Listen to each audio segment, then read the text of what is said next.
Untuk apa? Kamu letak apa yang kamu paham tentang rukun negara dalam perkataan kamu sendiri? Paham kan? Macam hal itu bila kita belajar tentang asal usul nama negeri.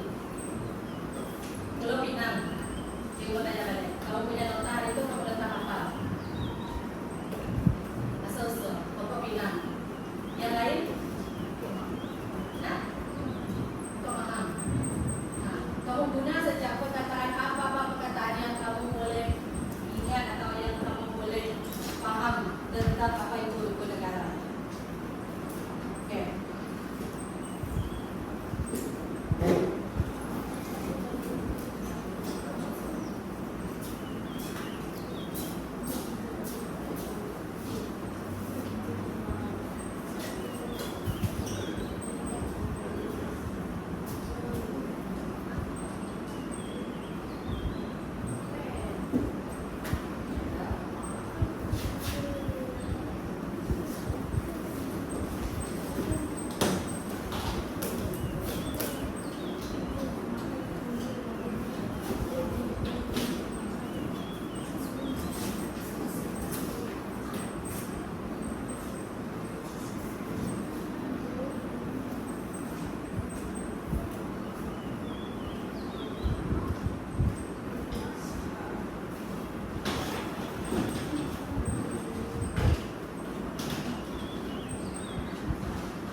Video pertama nih, dia akan tunjuk dengan kamu apa itu rukun negara.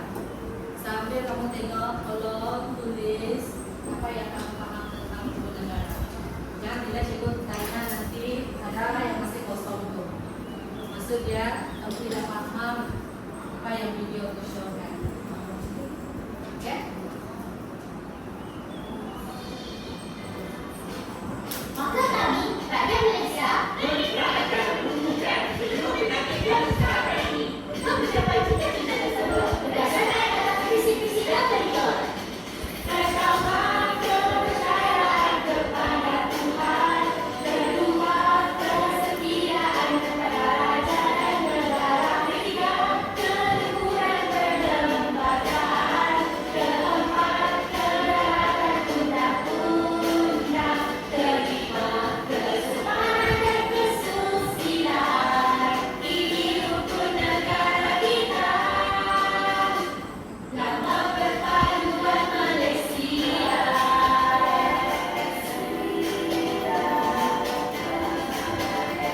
Lama perpaduan Malaysia. Oke, saya boleh beritahu cikgu satu saja benda yang kamu boleh tangkap dari video tadi.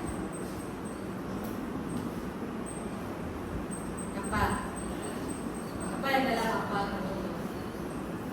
Kalau cikgu satu benda cikgu dapat tangkap rukun negara ada 5 prinsip.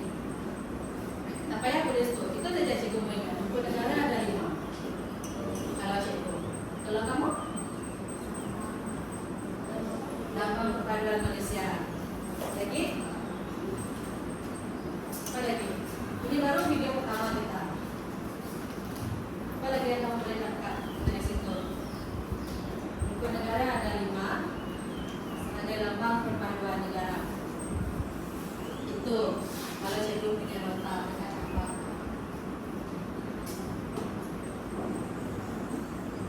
Semua saat untuk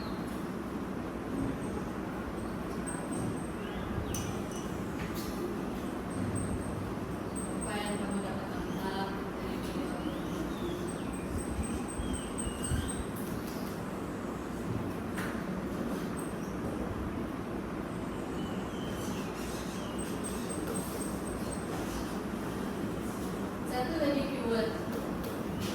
kucing untuk negara. Bahasa dia apa?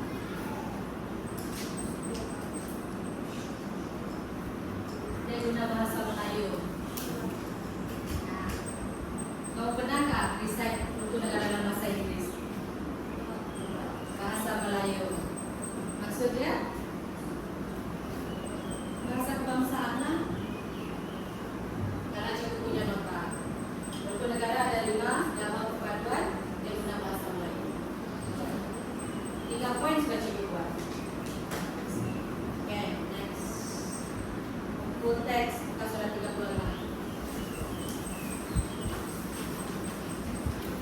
Okay, sebelum kita tengok video yang satu lagi, full text 30 muka sudah 36 ni. Dia akan bagi tahu latar belakang buku negara. Latar belakang. Apakah benda-benda dekat latar belakang? Contoh dia yang kita perlu tahu contoh kalau macam cikgu, latar belakang cikgu. Lahir dekat mana, lahir bila, siapa cikgu punya ibu bapa, kenapa, itu adalah latar belakang. Ataupun kalau kamu selalu buat macam apa, data diri sendiri.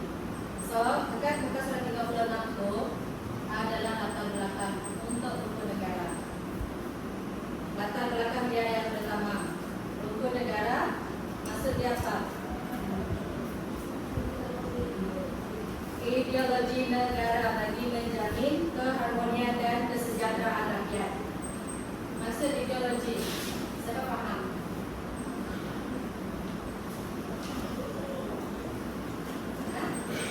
Ideologi. Ideologi itu maksud dia adalah kita punya dasar pemerintahan kalau dalam konsep ideologi negara, ataupun apa-apa yang kita percaya boleh membawa kebaikan ataupun nilai. Contoh dia dekat sekolah kita, ideologi sekolah membawa nilai. Bagi tahu cikgu satu dia apa? Apa yang kita buat yang orang luar tahu itu adalah SKU kawan. Pagi-pagi kamu dengar kakak sedih kamu. Itu pun salah satu ideologi. Maksud dia apa yang kita buat dia ada nilainya. Pagi-pagi kamu dengar kakak sedih kamu buat apa? Apa namanya? Apa? Express pagi. So, macam buku negara lah, buku negara is ideologi negara. Maksudnya apa yang negara jadikan sebagai dasar pemerintahan. So, pagi-pagi kamu dengar kasih itu apa dia buat? Dia cerita apa yang dia buat malam tadi, tidak kan? Dia pergi marah kamu. Lagi marah saja. Pasti dia keluar kamu. Enggak dia marah saja. Lagi. Nah, itu adalah kita punya contoh nilai yang ada dekat SKU bawah yang mungkin sekolah lain tidak buat, kita saja yang buat. Kalau dekat sekolah cikgu dulu kadang main buat tu. Cikgu kelas yang datang pergi pagi-pagi, pukul 6:30 sudah pergi kelas. Okay. Itu maksudnya ideologi negara. Jadi menjamin keharmonian dan kesejahteraan rakyat. Okey, rukun negara menjadi panduan dan amalan rakyat Malaysia. Dan rukun negara mempunyai latar belakang dan sejarah pembentukannya yang unik. Ingat tak kata kunci dia? Unik. Unik apa?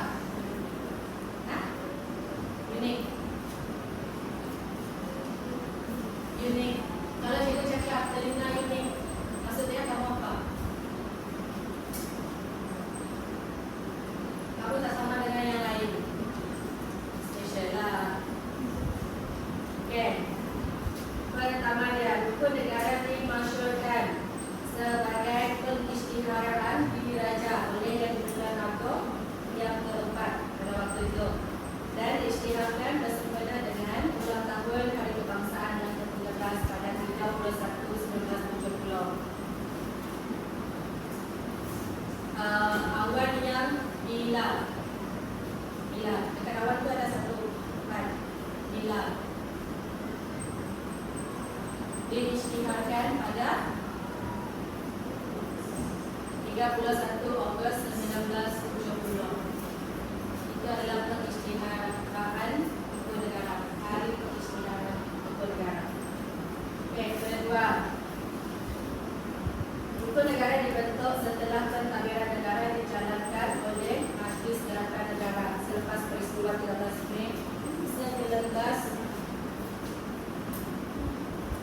1969. Pembentukannya selepas peristiwa itu kita meletak dekat mana?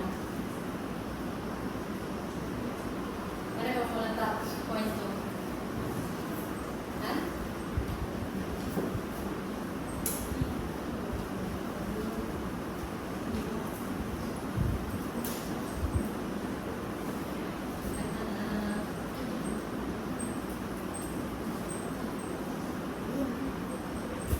Itu poin penting tuh.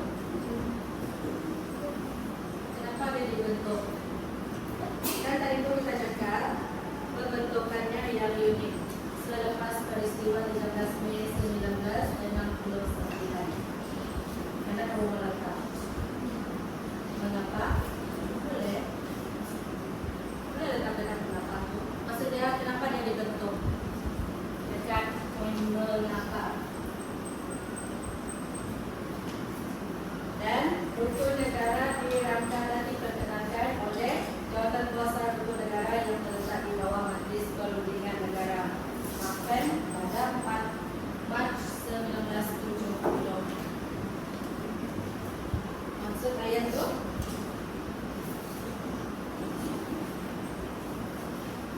dirangka dan diperkenalkan oleh poin mana? Siapa? Dirangka oleh siapa?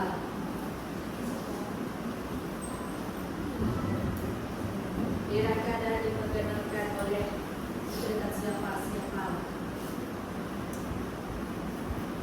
Siapa? Siapa yang merangka? Siapa yang memperkenalkan hukum negara? Nah, kita tidak dapat. Kita siapa pun.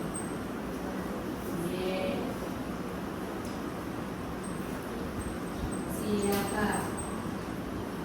Siapa yang merangka dan siapa yang memperkenalkan? Jawatan kuasa hukum negara. Jawatan kuasa hukum negara. Bukan siapa?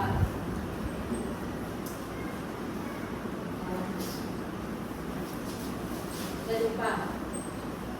Belum.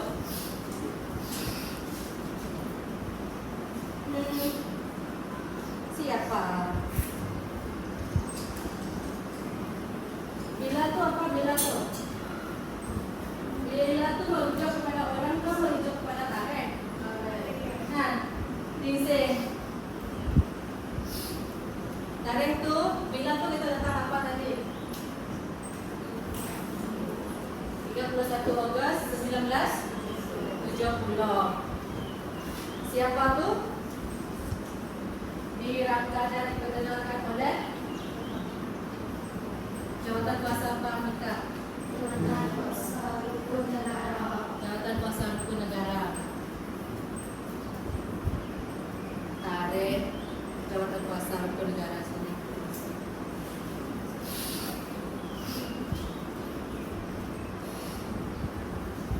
Okay, so sampai ni kamu dah tahu hukum negara itu apa, ideologi negara dan dirangka dan diperkenalkan oleh jawatan kuasa hukum negara.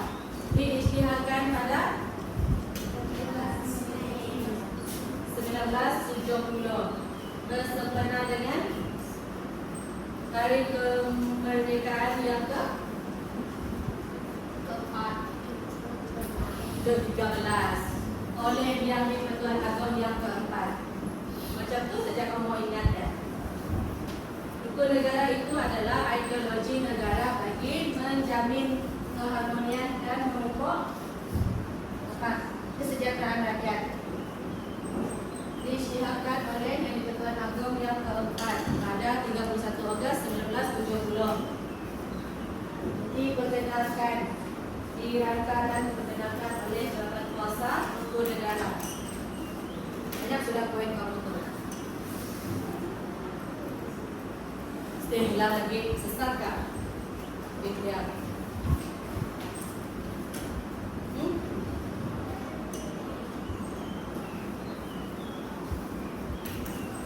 Dan mengapa dia dirangka?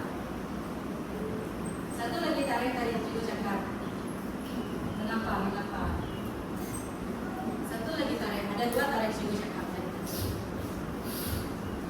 Dekat mengapa tu? Siapa yang sudah tulis semua? Dekat mengapa? Ini poin nombor 3 ni. Dijalankan oleh Manggaran selepas peristiwa 13 Mei 1969. Mengapa? Selepas peristiwa 13 Mei 1969. Kotak yang berwarna hijau dekat dalam buku teks muka surat 36.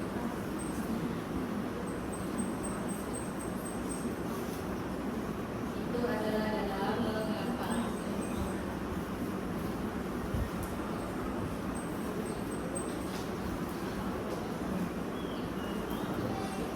Selepas peristiwa 13 Mei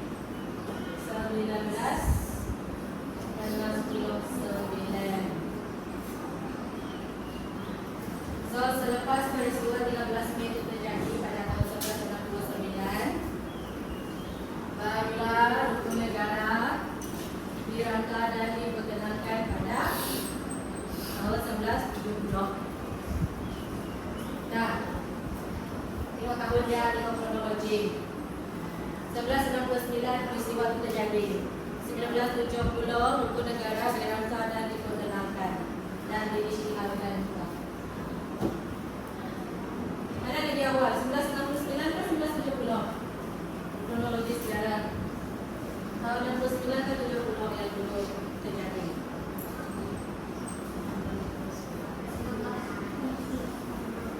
Saya rasa 1970 yang dulu. 70 kan 69 dulu. Asyik tahu. Dah.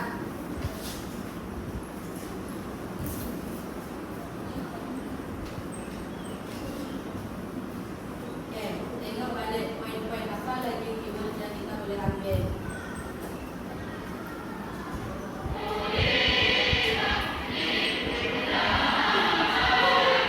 Lima dekad berlalu, rakyat Malaysia menunggu dekad mengumpul semangat kita dan perpaduan. Kami, rakyat Malaysia, merdeka.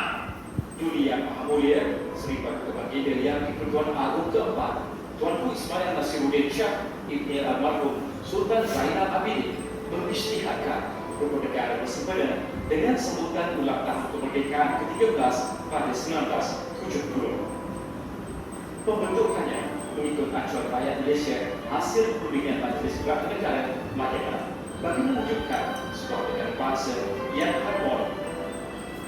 Rukun negara menyatukan kita semua untuk Malaysia yang maju dan progresif.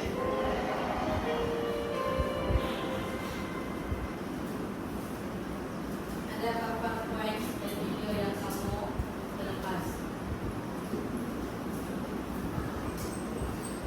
Masyarakat. Siapa masih lagi kosong?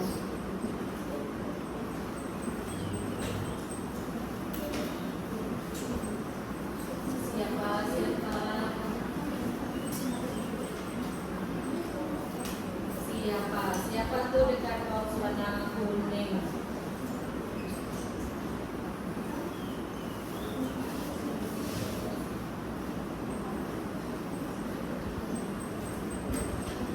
Okay, kita balik. Dia punya poin. Ideologi negara itu dekat apa? Betul kan tidak kamu letak? Apa itu rukun negara?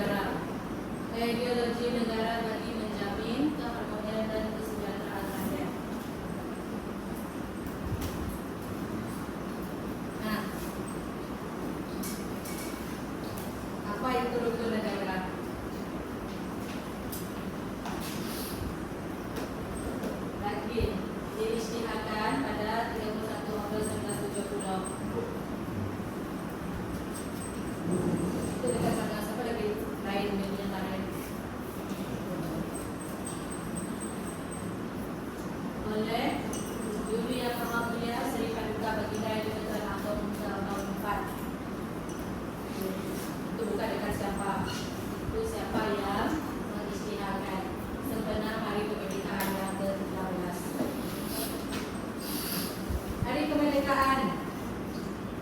Bila? Tahun?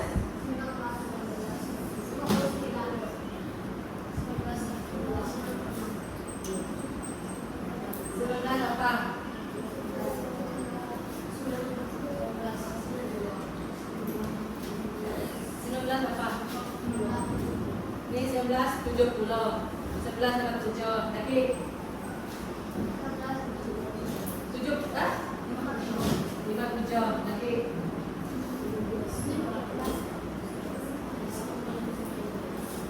31 Ogos 1957. Macam mana lah 70 tu boleh jadi tahun 13. Kalau mereka tahun 1970 juga. Tarikh dia sama 31 Ogos tahun 1957.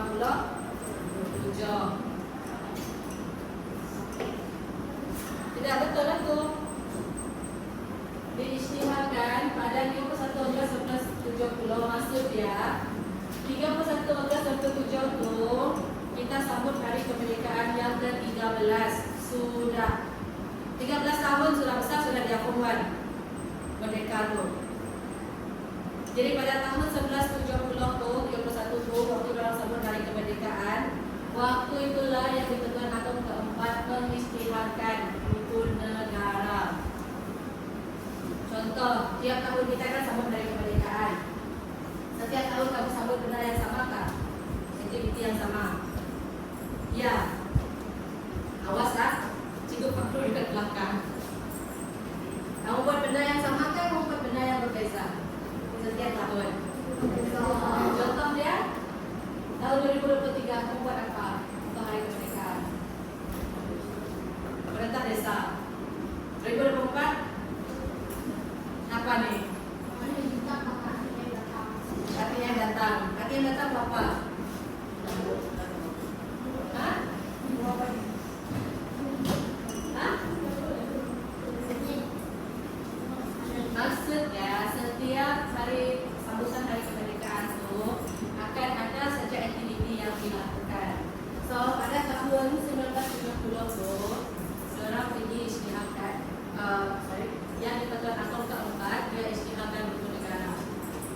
So kalau sampai 2025 berapa tahun sudah rukun negara tu? Kita katakanlah rukun negara tu lahir 31 Ogos 1970. Tahun 2025 berapa tahun sudah dia? 2025 tolak 1970.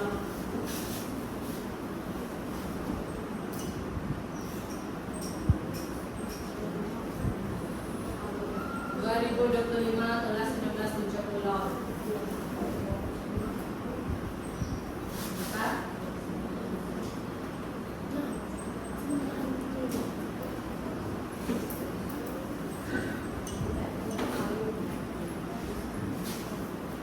Apa tahun?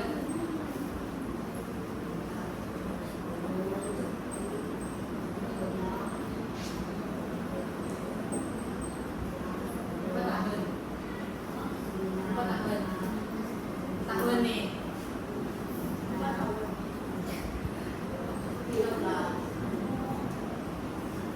Siapa cikgu math kamu? Cikgu faktual. 2025 tolak 1970, 5 tahun jadi tu. Kira betul-betul tolak tak kira salah. Kira salah. 2025 tolak 1970. 2025 tahun 2025 2025 tolak 1970. 5 tolak kosong. 2 tolak 7. 2 tolak 7. Kami ini kan ini sudah. Kosong. Stop. Stop. Sekolah ni jadi apa? Stop.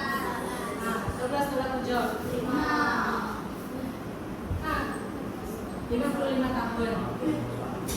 55 tahun, bukan 5 tahun.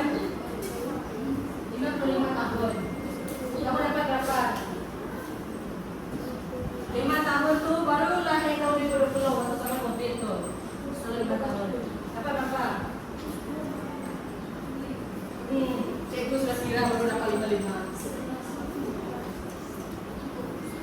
Nah, tahun ini waktu kamu sambut untuk hari kemerdekaan kamu nanti itu 31 Agustus.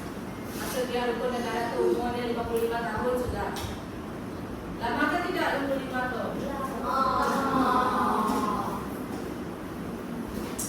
Kalau dalam kiraan abad dia berapa? Nah, so kamu sejarah tahun 4 tuh. Ada berapa abad tuh kalau 55 tahun? Hah?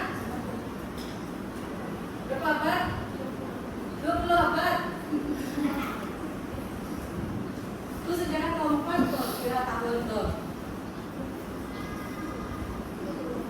Abad tuh berapa tahun? Satu abad berapa tahun? 2 tahun?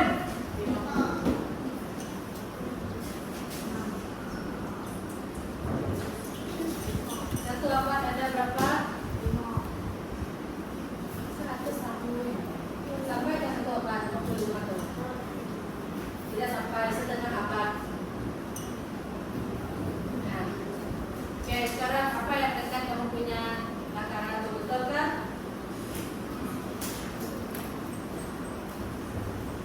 Tengok-tengok.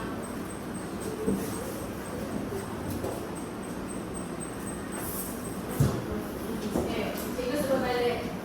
Apa itu rukun negara? Tengok balik betul ke tidak apa yang kamu tulis tuh. Merupakan oke, itu daripada video tuh. Kalau daripada buku teks, apa itu rukun negara? Ideologi negara. Siapa yang ada tulis ideologi negara? Itu paling penting tuh. Lambang perpaduan tuh itu untuk kamu punya pemahaman saja.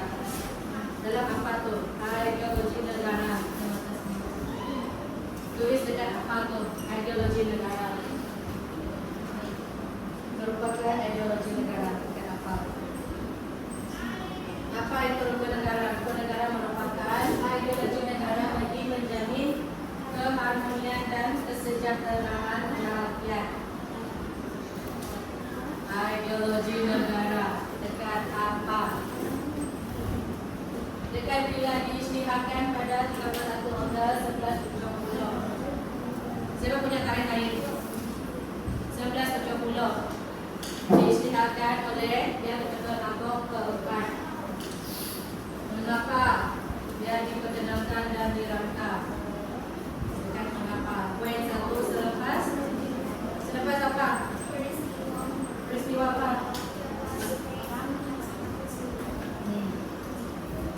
Selepas peristiwa 13 Mei 1969 diperkenalkan dan dirangka oleh siapa? Dekat siapa? Jabatan Kuasa Rukun Negara. Dan apa? 1, 2, 3, 4 sudah. Oke, setakat ini paham? Kalau esok cikgu tanya kamu rukun negara itu apa? Ideologi negara. Untuk apa?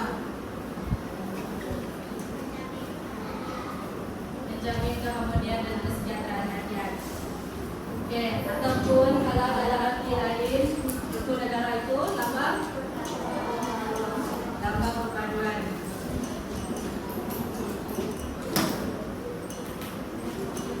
Oke, 13 Mei 1969. Kamu rasa apa yang berlaku waktu itu? Hah? Kurang apa lagi? Gugusong maksudnya? Hah? Mengambil tanah. Contoh mengambil tanah? Mengambil apa? Mengambil cukai.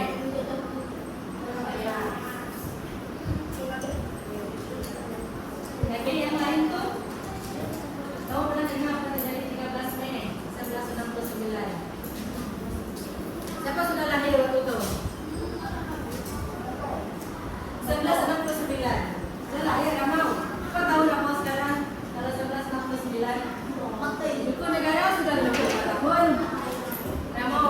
56.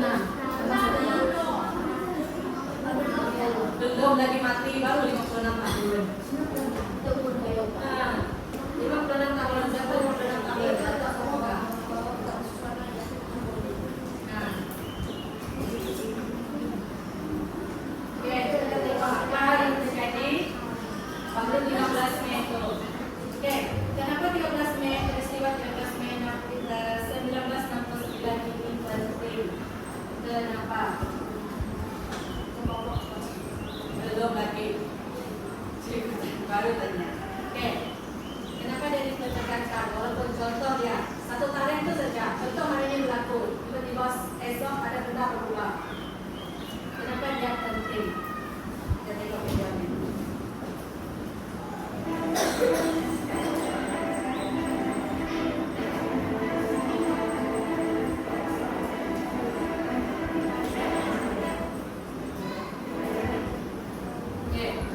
Peristiwa 13 Mei 1969 berlaku beberapa hari selepas pilihan raya ketiga yang menyaksikan Parti Perikatan gagal pertahankan majoriti 2/3 di Dewan Rakyat.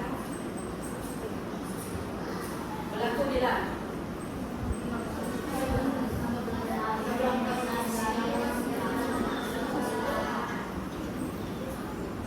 Dia tu cakap 3 hari selepas tu. Cikgu tanya berlaku 13 Mei tu bila? 13 Mei juga. 13 Mei tu berlaku beberapa hari selepas pilihan raya ketiga. Pilihan raya bila? Apa? Pilihan raya apa? Pilihan raya? Hah? Kalian masih ingat pilihan raya tu apa? Hah? Mengundi. Mana kamu bilang orang mengundi? Kamu boleh mengundi ke apa kamu? Oke, selepas pilihan raya yang ketiga pada tahun itu menyaksikan Parti Perikatan gagal pertahankan majoriti 2/3. Majoriti 2/3 maksudnya? Majoriti 2/3 maksudnya? Apa maksudnya gagal pertahankan? Parti Perikatan tu dia gagal mempertahankan, maksudnya dia menang atau kalah? Menang, gagal mempertahankan majoriti. Apa maksud majoriti? Siapa yang tahu maksud majoriti? Oke, dalam kelasnya ada berapa orang? Perempuan? Lelaki? Oke, perempuan adalah majoriti yang paling ramai. Maksudnya, contohkan pilihan raya itu 2/3. Contoh yang mengundi tahun itu adalah 10.000. Contoh yang mengundi tahun itu ada 9.000 orang. Untuk menang mesti ada undian 2/3. 2/3 daripada 9.000. Maksudnya, contoh 9.000 orang mengundi, menang mesti 2/3. Maksudnya daripada 9.000 ni mesti 6.000 suara, jumlah suara yang dia dapatkan baru dia dikira menang. Contoh dalam kelas ni 18 orang kan? Siapa ketua kelas? Nah, Emmanuel. Waktu pemilihan ketua kelas kamu mengundi ke tidak? Mengundi. Berapa?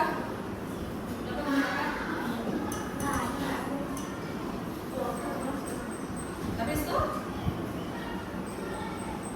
Okey, waktu pemilihan kelab ada kan pemilihan pengurusi. Kita mengundi ke tidak? Mengundi. Yang menang tu jadi pengurusi tu yang paling banyak undian ke yang paling sikit undian? Paling banyak. So pada tahun tu, pada tahun 1969 tu waktu pilihan raya Parti Perikatan ni yang gagal pertahankan. Maksudnya pilihan raya yang sebelum tu, pilihan raya yang kedua, Parti Perikatan yang menang. Maksudnya dia yang dapat majoriti. Okey, untuk 1969 pilihan raya yang ketiga dia gagal pertahankan. Maksud contohlah dulu pilihan raya kedua tu dia dapat 6.000. satu, dia dapat 400.000 ini. Contoh dia dapat 2.000 saja. Dia dikira menang kah? Tidak. Tidak. Maksudnya dia dapat pertahankan dia 6.000 ini. Paham? Itu yang dia maksudkan kalau pertahankan majority 2/3 di Dewan Rakyat.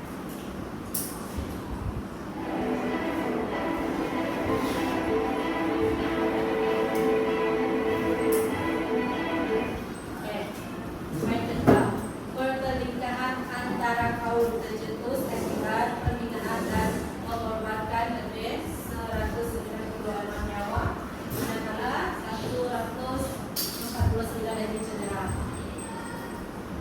Pertelingkahan antara kaum. Siapa yang paham pertelingkahan antara kaum keempat? Hah? Pertelingkahan antara kaum.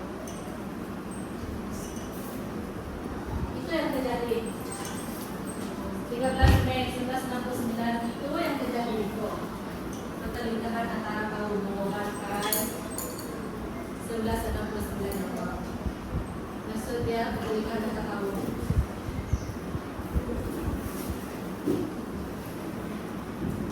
Tak paham apa itu pertelingkahan?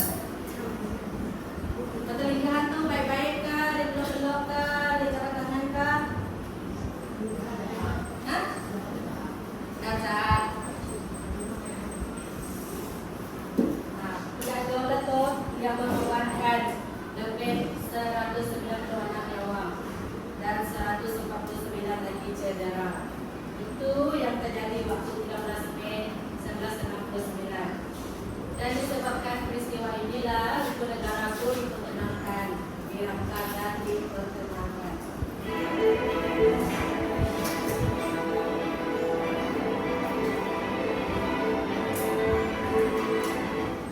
Peristiwa 13 Mei menyebabkan kerajaan terpaksa mengistimewakan darurat selama 22 bulan. Tak ada soalan. Darurat. Apa itu darurat? Hah? Darurat.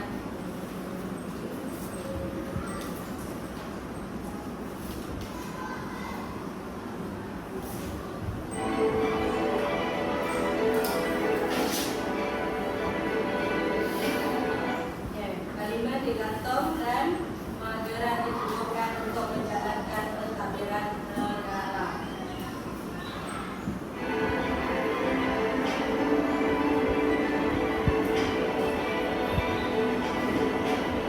Majlis itu diketuai Tun Abdul Razak selaku pengarah operasi. Itu bulan satu sama?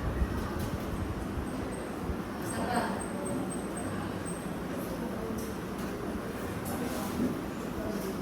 Bukan. Mana? Ini bukan Tun Abdul Razak tuh. Itu siapa? Mas tuh? Tun Abdul Razak kamu tuh. Nah, nggak balik hari itu Tun Abdul Razak.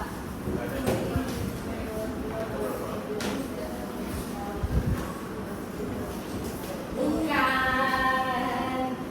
Bukan ni. Bukan. Ini bukan ni. Ini ketua peraman. Ada ketua peraman. Dalam ni. Nah,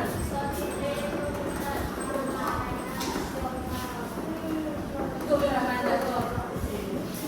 Tu Abdul Razak. Dah mau baca ke atas tu.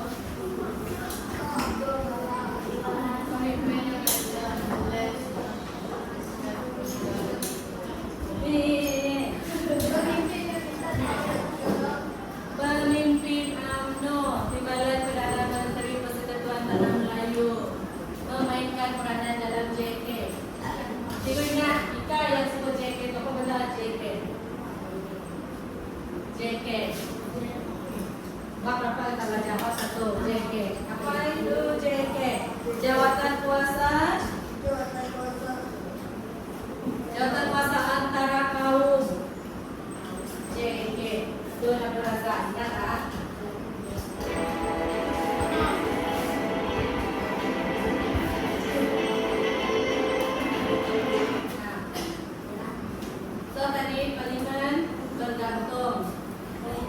Pentadbiran negara diambil alih oleh Mageran. Mageran apa nama penuh Mageran? Majlis pakai buku negara. Tapi sudah cakap unit 1 unit 3. Majlis Gerakan Negara. Majlis Perundingan Negara ditubuhkan melalui Mageran bertanggung jawab merancang perpaduan negara dan salah satu hasilnya adalah rukun negara.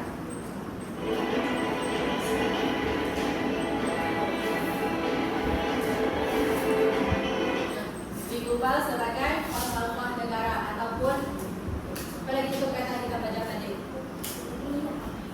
Falsafah negara ataupun berapa kali sudah kita sebut satu kata dari itu start pada I. Ideologi negara dan pendekatan lalu lagi wujudkan sebuah negara yang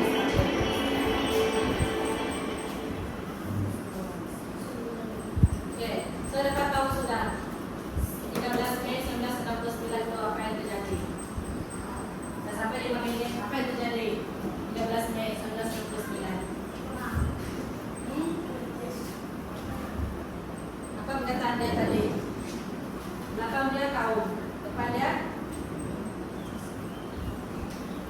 13 Mei 1969. Terus lagi sampai 5 minit itu pertelingkahan ataupun perselisihan kaum mengorbankan berapa ramai? Yang cedera? Berapa ada cedera? 146 ke 149? Ada yang 8? 146 ke 1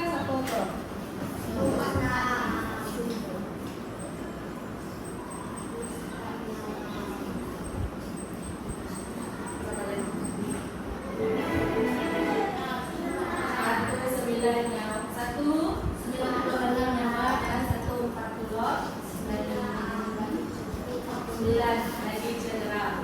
Itu yang terjadi 13 Mei. Kalau nak tanya apa yang terjadi waktu 13 Mei 1969 itu banyak yang banyak mengorbankan lebih 196 nyawa. Maksudnya mana pergi 196 nyawa tu?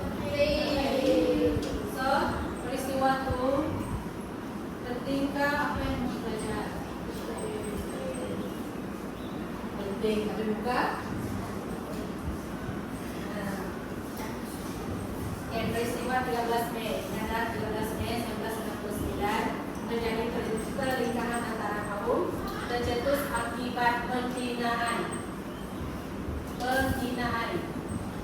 antara kaum dan mengorbankan lebih 196 nyawa, manakala 149 lagi cedera. Dan disebabkan peristiwa itulah yang kamu tengok media dengan dekat latar belakang ni yang dia cerita daripada tahun 1120, 1169, 1120 balik. Itu yang terjadi. Okey, sampai ni faham? Kita setengah-setengah faham. Kalau dari 9,000 ni berapa faham? 6,000. Hah? 2,000. Okey, cerita ulang balik. Peristiwa 13 Mei 1969 terjadi pertelingkahan kaum akibat tercetus akibat penghinaan dan pengorbanan 196 nyawa, 149 jadi cedera. Okey. Tercetus beberapa hari selepas pilihan raya yang ketiga. Apa yang terjadi waktu pilihan raya yang ketiga tu? Parti Perikatan gagal mempertahankan majoriti 2/3 kerusi di Dewan Rakyat. Lepas tu apa yang terjadi? Parlimen digantung dan pentadbiran negara diuruskan oleh Majlis Gerakan Negara diketuai oleh Tun Abdul Razak. Nah, majelis itu diketuai oleh Tun Abdul Razak. So, majelis itu yang merancang dan memperkenalkan buku negara. Itu adalah salah satu cara untuk tadi dah gaduh kan? Cara untuk lain-lain itu. So, 31 Ogos buku negara dirancang dan diperkenalkan bila oleh Jawatan Kuasa Tuan Negara, diisytiharkan pada 31 Ogos 1970. Nah, latar belakang dia settle. Itu saja dalam latar belakang. Kamu ingat macam mana cara dia nak cerita? Okey. Sebelum kita masuk yang kedua, iaitu sebab-sebabnya. Dan muka surat 37. Buku teks. Sebab-sebab pengenalan buku negara. Tadi buku negara dirancang dan diperkenalkan sebab selepas apa? Selepas peristiwa 13 Mei 1969. Okey. Sebab yang pertama, perbezaan kegiatan ekonomi. Apa yang dimaksudkan dengan perbezaan kegiatan ekonomi? Jangan tengok buku dulu. Apa yang kamu faham dari perbezaan kegiatan ekonomi?